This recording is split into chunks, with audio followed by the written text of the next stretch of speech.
नारायणीयं दशक 3 श्लोक 9 मरुद्गेहाधीश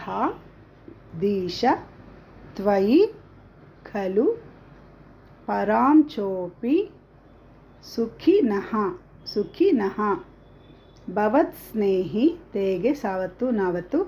भवत्स्नेही सोऽहं सुबहु परितप्ये च किमिदम् अकीर्तिस्ते मा भूत् वरद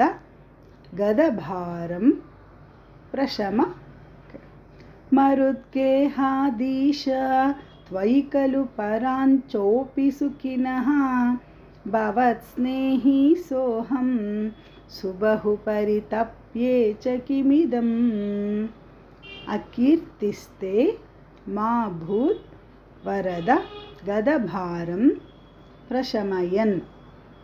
भवद्भक्तोत्तंसं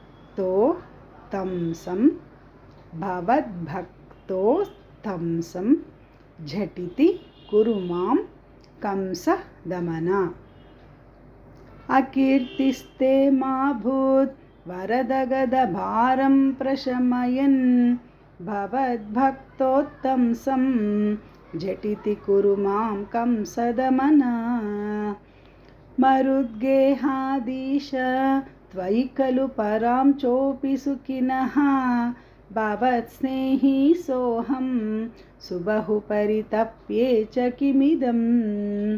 अकीर्तिस्ते मा भूत् वरद गदभारं प्रशमयन् भवद्भक्तोत्तंसं